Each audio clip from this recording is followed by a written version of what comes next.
Hello, everybody. Hi, happy Tuesday. My Mocha is here and present, so if no one else is on the live, me and Mocha is right here by my side for today's talk. So good to see you all hopping on live, and hey to everyone who's going to watch this later. Today for our Tuesday talk, which it's been a couple of Tuesdays since I've been able to hop on, but I'm super excited to just briefly talk about creating space for change. All right, so that is the topic for this week, and it's something that's been coming up as I've been. For those of you who don't know, my Be Well program has launched, and there's clients that are trying to create space is the theme, right? And so I was like, let me go on and talk about this in the larger group, just for some game on how this actually works. So naturally, we'll just dive right in. Naturally, we all have aspects of our lives that we want to change. Okay, so there's a way that things are rolling, and for a lot of people, it's stressful and it's a full life already, right? We already have a lot going on that takes up our time. But then we also have on this other side, we have elements of our lives that we really, really want to see change. And I really do think that there can be space for both. You can want to change very desperately and then also feel like there's no opportunity to change anything about what's happening to make that happen, right? And so when we talk about creating space basically just means creating opportunity. Okay, if my life is booked up, there's not going to be a window of time that's going to reveal itself to help me do the changing that I want to do. I'm going to have to create space for that. Okay, similar to working somewhere, right? And the boss supervisor wants to get everybody together for a meeting.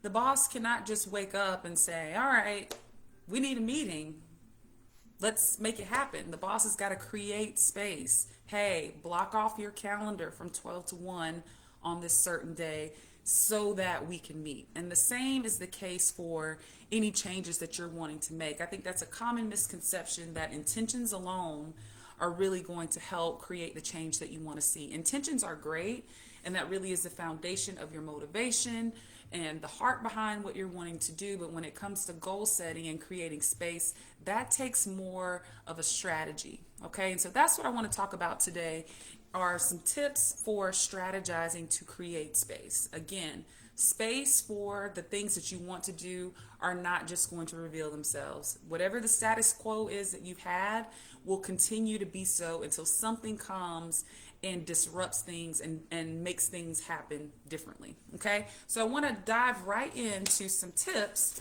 for you guys on how you can begin to create space. And so the first thing that it's going to take is not only intention, but it's going to take proactive scheduling. Okay, so let's come up with an example of something that you would like to start doing more of. Let's go with meditation. Okay, you can know in your day-to-day life, man, I need an opportunity to just regroup. It would be so nice if I just had a reset point, and I'm going to make that work this week. Sometime this week, I'm going to start meditating more. My immediate question would be, when's that going to happen? What time? I literally just had this conversation with a couple of my clients because it was good. It was like, okay, yeah, what time? What time is that going to happen? Because if there's not space for it now, the space will not just reveal itself on Tuesday, right? It's just not going to happen.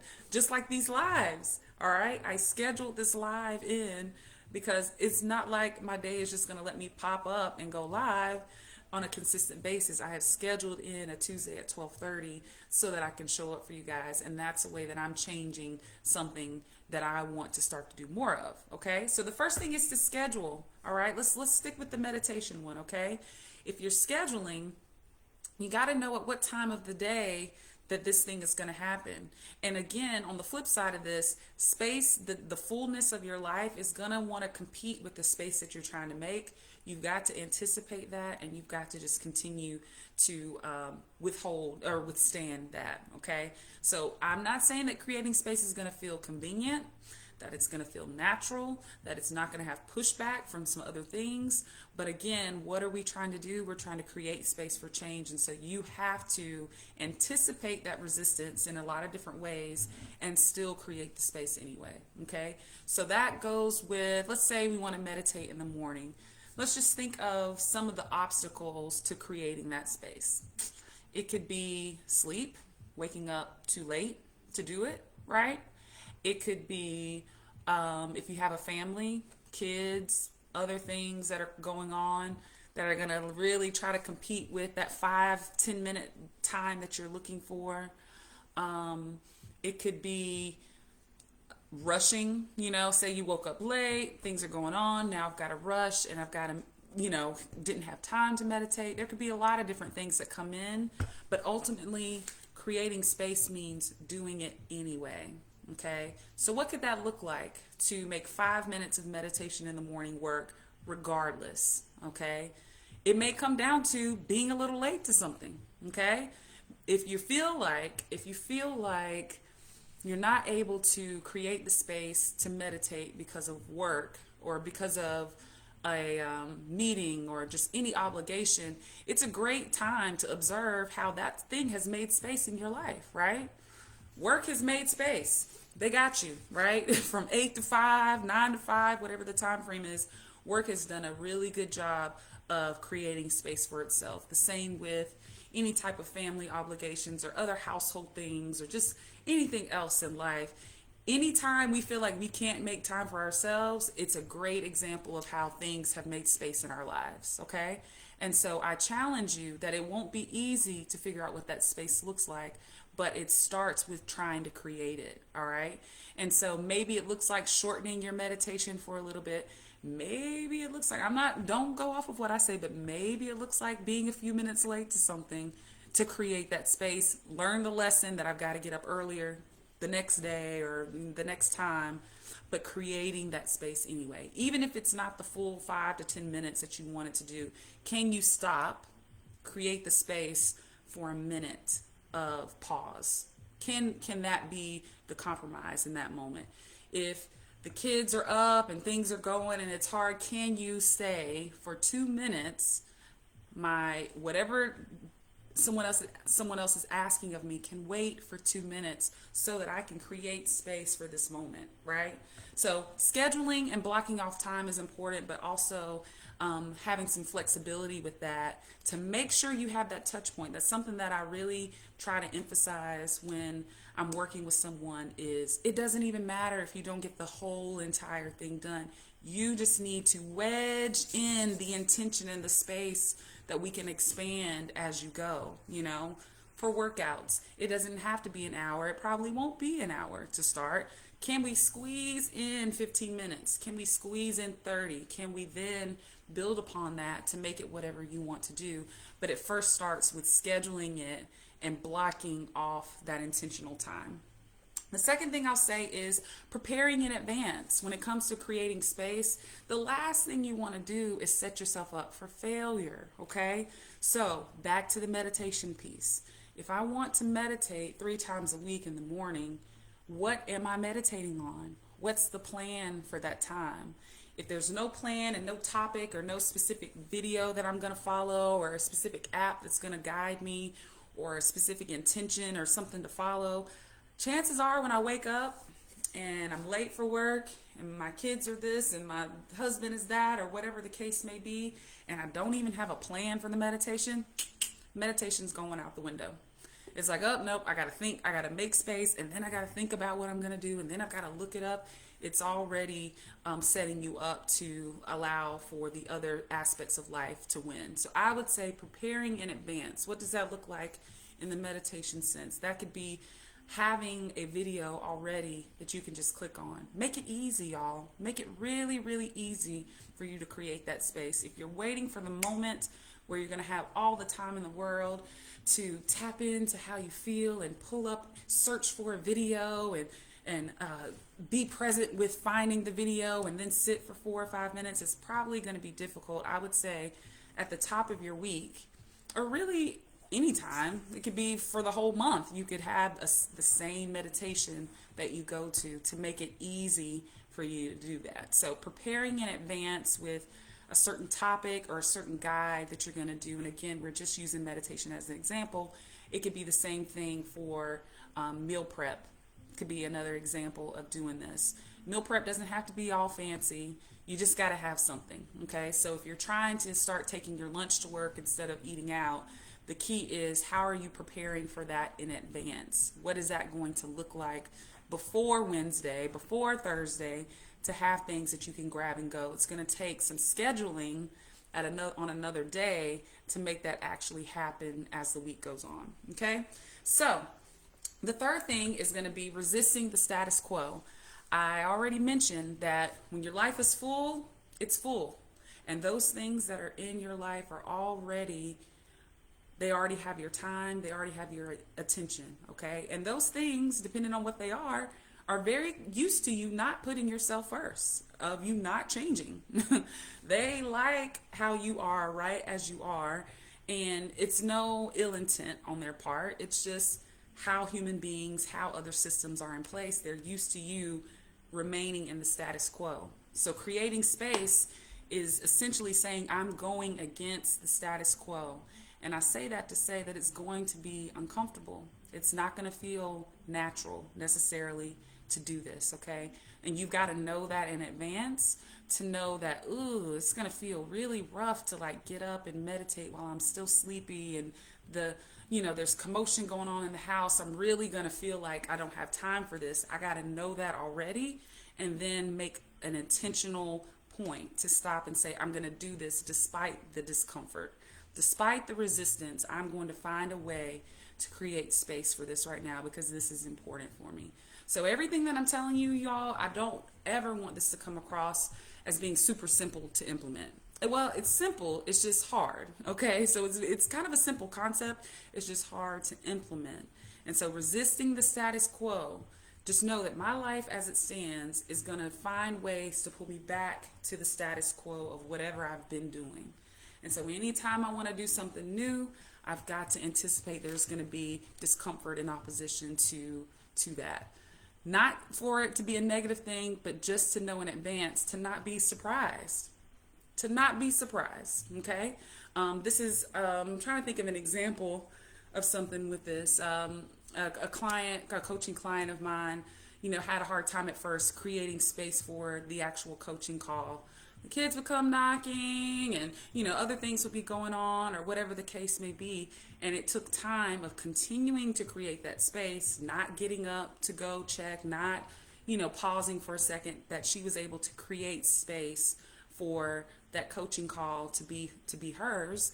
And eventually the status quo adjusted to the new status quo. That's how status quos get established, is that something happens, it stays consistent for a long enough time to where it then becomes the normal, and she doesn't find that she has the same resistance that she had before. And the last thing I will say about this is, when it's time to create space for change, similar to the status quo conversation, but a little bit more on the emotional side, you cannot, and I want to make sure I'm saying this in a appropriate way, I guess you could say, you cannot go based off of emotion all the time, okay? I know we're in a space in the world where it's honoring your emotions, sitting with where you are, listening to your body, listening to your mind, meeting yourself where you are. But really, there's got to be some discernment and some understanding of what's in the way of you creating change, okay? And so not going based off of what you feel like doing all the time is going to be a key point of what your consistency looks like, okay? I'll use these lives for example. Do I, in just honest moment, I mean, we're all human here, right? But do I always feel like I have the best topic and the best energy and the best this and that to come on here? No. And if I let that emotion of being insecure or being unsure or feeling unprepared or feeling like it's not that big of a deal stop me from getting on here, my lives will be up and down. You have one, then you have another one, and then it'd be space and time where I wasn't on here at all. I cannot go based off of emotion, all right? This time and place is scheduled. I prepare for it in advance. I resist the status quo of what I would normally be doing at this time of the day.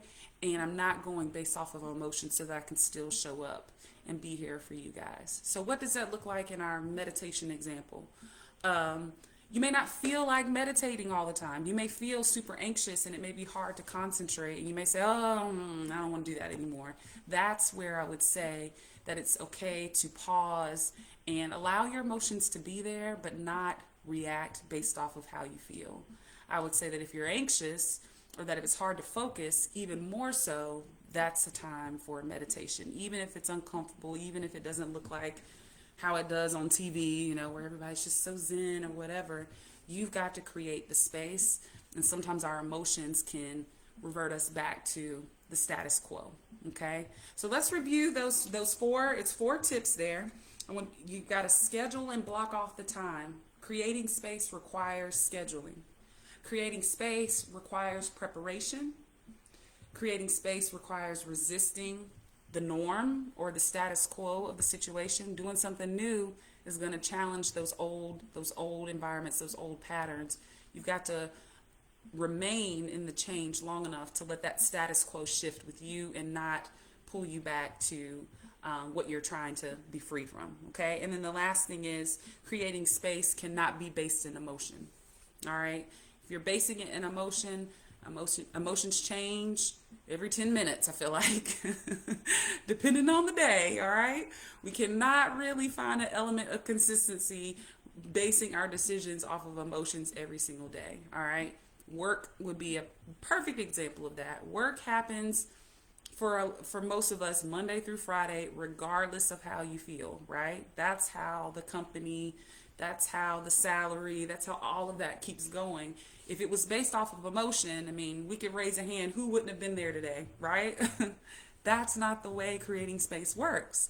So taking that same application that I would probably assume a lot of areas in your life get that space from you, apply that same intention to yourself, okay? How much you're able to do this for yourself is really going to be an indicator of how much you're able to show up in a positive light, in a healthy way for other things that are also taking up space.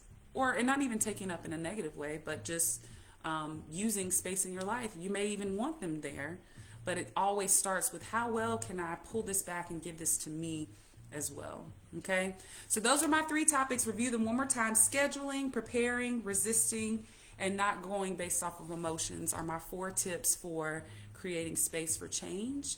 You guys, let me know if you have any questions, any comments about this. I'd be glad to answer them in the comments. And yeah, I will be back next week for another Tuesday talk. And let's go, y'all. Bye.